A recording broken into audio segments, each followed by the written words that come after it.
नमस्कार, मैं हूं रवीश कुमार। बहुत कम समय में पूरे देश और दुनिया की खबरों पर नजर डालते हैं, तो आइए आज के मुख्य समाचार में देश भर की तमाम बड़ी खबरों को जानते हैं। आपसे हाथ जोड़कर रिक्वेस्ट है कि इस वीडियो को आखिर तक देखना और हमें सपोर्ट करने के लिए हमारी चैनल को सब्सक्राइब करें। और आप हमारा वीडियो कहां से देख रहे हैं, कमेंट बॉक्स में ज़रूर बताइए।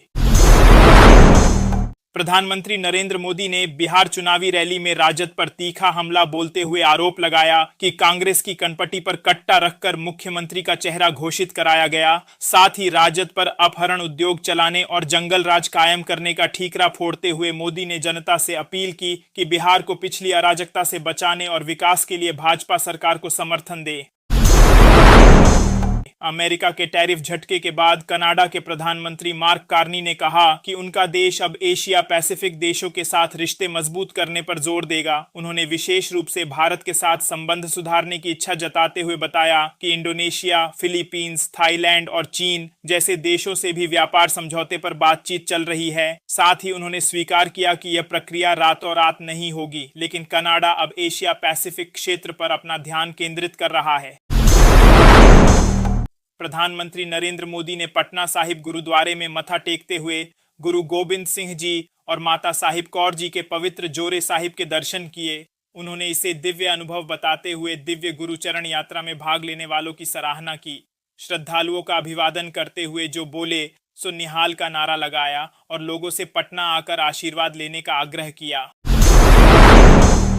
राष्ट्रपति द्रौपदी मुर्मू नैनीताल की यात्रा करने वाली देश की पहली महिला राष्ट्रपति बनेंगी, जिनके आगमन को लेकर शहर में उत्साह है। उनके दौरे की तैयारियां और सुरक्षा व्यवस्था कड़ी की गई है। वह कुमाऊं विश्वविद्यालय के इतिहास में पहली बार दीक्षा समारोह में शामिल होगी, राजभवन में रात्रि विश्राम करेगी और बाबा नीब करौरी के प्रसिद्ध कैंची धाम के दर्शन करेगी।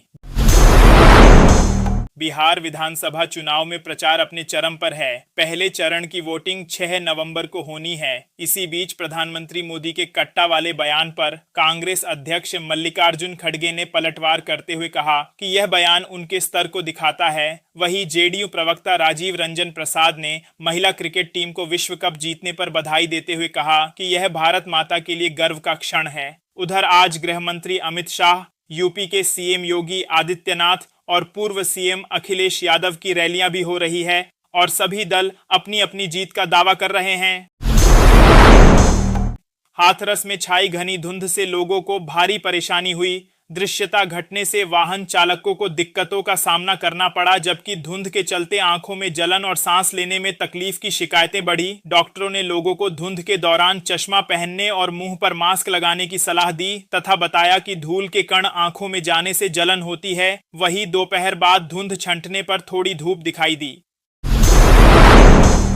नेपाल में 7 वामपंथी दलों ने एकजुट होकर 5 नवंबर को नई पार्टी बनाने का ऐलान किया है। माओवादी केंद्र और एकीकृत समाजवादी समेत सभी दलों ने समझौते पर हस्ताक्षर करते हुए कहा कि यह कदम वाम विचारधारा को मजबूती देगा और 5 नवंबर को राष्ट्रीय एकता सम्मेलन में घोषणा पत्र व अंतरिम संविधान अपनाकर नई पार्टी की औपचारिक घोषणा की जाएगी।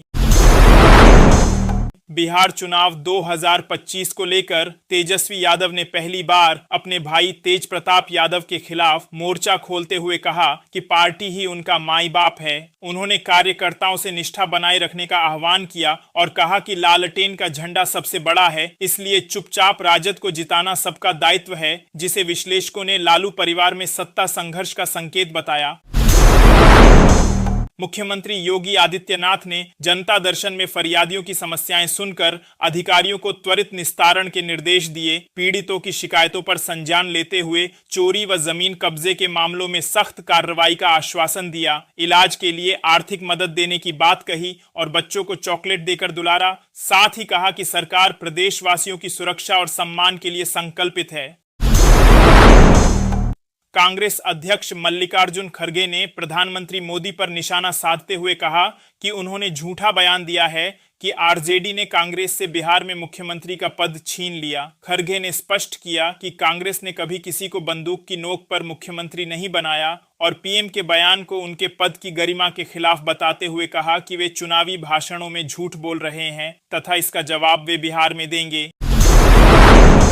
भारत सरकार ने चीन पर निर्भरता कम करने और वैश्विक प्रतिस्पर्धा में बढ़त पाने के लिए 7,000 करोड़ रुपए के रेयर अर्थ मैग्नेट मिशन की घोषणा की है, जिसका उद्देश्य इलेक्ट्रिक वाहन, रक्षा और नवीकरणीय ऊर्जा क्षेत्रों में जरूरी रेयर अर्थ मैग्नेट्स के घरेलू उत्पादन को बढ़ावा देना है, ताकि भारत रोजगार सृजन के साथ आत्मनिर्भर बने और चीन के वर्चस्व को चुनौती दे सके, क्योंकि वर्तमान में दुनिया के 90% रेयर अर्थ मैग्नेट्स चीन में प्रोसेस होते हैं। दरभंगा में जनसभा को संबोधित करते हुए सीएम योगी आदित्यनाथ ने महागठबंधन पर हमला बोलते हुए कहा कि इंडिया गठबंधन 3 बंदरों पप्पू, टप्पू और अप्पू की तरह है, जो सच बोलने, देखने और सुनने से बचते हैं। कांग्रेस, राजद और सपा को हिंदू विरोधी बताते हुए उन्होंने कहा कि बिहार के विकास और गरीब कल्याण के लिए एनडीए की सरकार जरूरी है। बिहार चुनाव 2025 के पहले चरण से पहले सियासी सरगर्मी तेज हो गई है। पीएम मोदी ने सहरसा और कटिहार में रैली कर एनडीए के समर्थन में माहौल बनाया, तो प्रियंका गांधी ने सहरसा और रोसड़ा में रोड शो कर महागठबंधन को मजबूती देने का दावा किया। वहीं अमित शाह, नीतीश कुमार, तेजस्वी यादव, लालू प्रसाद और योगी आदित्यनाथ ने भी अलग अलग जिलों में प्रचार तेज कर विपक्ष पर हमला बोला। बिहार चुनाव के बीच प्रधानमंत्री नरेंद्र मोदी ने कटिहार रैली में राजद पर तीखा तंज करते हुए पूछा कि आरजेडी आखिर बिहार के युवाओं से कौन सा पाप छिपा रही है कि उसके पोस्टरों से लालू यादव का फोटो गायब कर दिया गया। तेजस्वी अपने पिता का नाम लेने में क्यों शर्म खा रहे हैं। साथ ही कांग्रेस पर वार करते हुए मोदी ने कहा कि आरजेडी ने राहुल गांधी को पोस्टरों में बौना बना दिया और अब महागठबंधन में कांग्रेस की हैसियत भी खत्म कर दी है। बिहार चुनाव के बीच लालू यादव के बड़े बेटे तेज प्रताप यादव ने राघोपुर में 2 जगह हेलीकॉप्टर उतारने की घोषणा कर छोटे भाई तेजस्वी यादव को खुली चुनौती दी और महागठबंधन पर हमला बोलते हुए राहुल गांधी पर तंज कसा कि उनका काम मोटरसाइकिल चलाना, मछली पकड़ना और जलेबी पकाना है। ऐसे में वे नेता नहीं बल्कि रसोइया बनने लायक हैं। जयपुर में रविवार दोपहर हुए दर्दनाक हादसे में तब हड़कंप मच गया जब एक बेकाबू डंपर ने हाईवे पर घुसते ही 17 गाड़ियों को जोरदार टक्कर मार दी, जिसमें 13 लोगों की मौत हो गई और कई घायल हो गए। पुलिस ने बताया कि गंभीर रूप से घायल 3 लोगों को एसएमएस अस्पताल के ट्रॉमा सेंटर में भर्ती कराया गया है और हादसे की जांच जारी है। दिल्ली में जहरीली हवा पर सुप्रीम कोर्ट ने कड़ी फटकार लगाते हुए पूछा कि जब अधिकांश वायु निगरानी स्टेशन बंद पड़े हैं तो ग्रेडेड रिस्पांस एक्शन प्लान को आखिर कैसे लागू किया जाएगा। अदालत ने सीएक्यूएम और सीपीसीबी से जवाब तलब करते हुए कहा कि प्रदूषण नियंत्रण की कार्रवाई स्थिति गंभीर होने से पहले ही शुरू करनी होगी। बिहार के वैशाली में रैली के दौरान कांग्रेस अध्यक्ष मल्लिकार्जुन खड़गे ने नीतीश कुमार और एनडीए सरकार पर तीखा हमला बोलते हुए कहा कि कांग्रेस ने बिहार के विकास की नींव रखी, जबकि नीतीश 9 बार मुख्यमंत्री बनने के बाद भी राज्य को विशेष दर्जा नहीं दिला सके।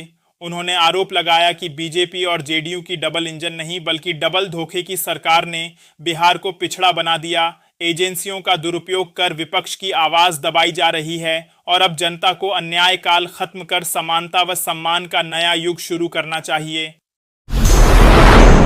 बिहार चुनाव के बीच किशनगंज में एआईएमआईएम प्रमुख असदुद्दीन ओवैसी की सभा में उनके प्रत्याशी तौसीफ आलम ने आरजेडी नेता तेजस्वी यादव को धमकी देते हुए कहा कि अगर ओवैसी को आंख दिखाओगे तो आंख निकाल लेंगे और उंगली दिखाओगे तो उंगली काट देंगे। तौसीफ ने ओवैसी को 20 करोड़ मुसलमानों का नेता बताया और तेजस्वी को चारा चोर का बेटा कहकर निशाना साधा। बिहार चुनाव के बीच कांग्रेस सांसद शशि थरूर ने वंशवादी राजनीति को भारतीय लोकतंत्र के लिए गंभीर खतरा बताते हुए कहा कि अब देश को वंशवाद नहीं, योग्यता को अपनाना चाहिए। नेहरू गांधी परिवार समेत कई राज्यों के राजनीतिक परिवारों का उदाहरण देते हुए थरूर ने कहा कि जब सत्ता का निर्धारण योग्यता की बजाय वंश से होता है तो शासन की गुणवत्ता प्रभावित होती है। वहीं बीजेपी ने थरूर के इस बयान को हाथों हाथ लेते हुए इसे कांग्रेस पर सीधा प्रहार बताया। बिहार चुनाव के प्रचार में उतरी कांग्रेस नेता प्रियंका गांधी वाड्रा ने सोनबरसा की रैली में प्रधानमंत्री नरेंद्र मोदी पर तीखा हमला बोलते हुए कहा कि बीजेपी के नेता नेहरू और इंदिरा गांधी का हमेशा अपमान करते हैं, इसलिए पीएम मोदी को अपमान मंत्रालय बना लेना चाहिए ताकि बार बार लिस्ट निकालने की जरूरत न पड़े। प्रियंका ने रोजगार, पलायन और महिलाओं के मुद्दे पर एनडीए सरकार को घेरते हुए आरोप लगाया कि मोदी सरकार ने युवाओं को बेरोजगारी दी, किसानों की आमदनी घटाई और उद्योगपतियों के कर्ज माफ कर आम जनता पर बोझ डाल दिया। साथ ही कहा कि बिहार में 65 लाख वोट काटकर जनता के अधिकारों पर हमला किया गया है और अब जनता इस धोखे का जवाब चुनाव में देगी। बिहार विधानसभा चुनाव की रैली में मुख्यमंत्री योगी आदित्यनाथ ने आरजेडी और कांग्रेस पर तीखा प्रहार करते हुए कहा कि आरजेडी के शासनकाल में बूथ चोरी, पुल चोरी और रोड चोरी ही विकास का मॉडल था। उस दौर में बिहार 60 से अधिक जातीय नरसंहारों और 30,000 से ज्यादा अपहरण की घटनाओं से दहला था। योगी ने आरोप लगाया कि 1992 से 2005 तक बिहार जातीय हिंसा, अपराध और माफिया राज का केंद्र बन गया था और कांग्रेस आरजेडी ने मिलकर राज्य की पहचान और विकास दोनों को बर्बाद कर दिया था। वैशाली की सभा में कांग्रेस अध्यक्ष मल्लिकार्जुन खड़गे ने एनडीए सरकार पर तीखा हमला बोलते हुए आरोप लगाया कि नीतीश कुमार ने सत्ता के लिए जेपी, लोहिया और कर्पूरी ठाकुर के सिद्धांतों को भुला दिया और भाजपा की गोद में बैठ गए हैं। वहीं प्रधानमंत्री मोदी सिर्फ चुनाव के वक्त देश में नजर आते हैं। खड़गे ने 70,000 करोड़ रुपए के घोटाले का भी आरोप लगाया और कहा कि बिहार की जनता इस बार एनडीए के बहकावे में नहीं आएगी। महाराष्ट्र में शिंदे गुट के विधायक प्रकाश सर्वे के मराठी मां तो उत्तर भारत मौसी बयान पर सियासत गर्मा गई है। विपक्ष ने इसे मराठी अस्मिता का अपमान बताया और सरकार पर हमला बोला, जबकि माना जा रहा है कि नगर निकाय चुनाव से पहले सर्वे ने उत्तर भारतीय वोटरों को लुभाने की कोशिश की है। हालांकि उनके बयान पर शिंदे गुट की ओर से अब तक कोई प्रतिक्रिया नहीं आई है। बिहार चुनाव में किशनगंज सीट फिर चर्चा में है, जहां बीजेपी का अब तक खाता नहीं खुला, लेकिन पार्टी ने लगातार 5वीं बार स्वीटी सिंह पर भरोसा जताया है। मुस्लिम बहुल इस सीट पर कांग्रेस और एआईएमआईएम का दबदबा रहा है, जबकि 2010 से 2020 तक हर बार करीबी मुकाबलों में स्वीटी हारती रहीं। बीजेपी के पूर्व विधायक सिकंदर सिन्हा की पत्नी स्वीटी अब 2025 में भी मैदान में हैं और कांग्रेस के कमहरुल होदा एआईएमआईएम के शम्स आगाज अफ जनसुराज के इसहाक आलम से सीधी टक्कर में हैं। पार्टी का मानना है कि इस बार सीमांचल की हवा बदली तो किशनगंज में बीजेपी के लिए इतिहास बन सकता है। बिहार चुनाव में प्रियंका गांधी ने एनडीए सरकार पर बेरोजगारी, पलायन और महंगाई को लेकर तीखा हमला बोला और आरोप लगाया कि डबल इंजन सरकार ने बिहार को पीछे धकेल दिया है। सोनबरसा की सभा में उन्होंने कहा कि नीतीश मोदी गठबंधन ने युवाओं को नौकरी नहीं दी, किसानों और छोटे कारोबारियों को नोटबंदी से बर्बाद किया। प्रियंका ने वादा किया कि अगर उनकी सरकार बनी तो परीक्षा कैलेंडर लागू होगा और नियुक्तियों में देरी पर कार्रवाई होगी। उन्होंने मोदी पर अमीरों को फायदा पहुंचाने का आरोप लगाते हुए कहा कि गरीबों और किसानों के लिए कोई राहत नहीं दी जा रही। साथ ही लोगों से अपील की कि पैसे लें जरूर, पर वोट अपने बच्चों के भविष्य के लिए दें।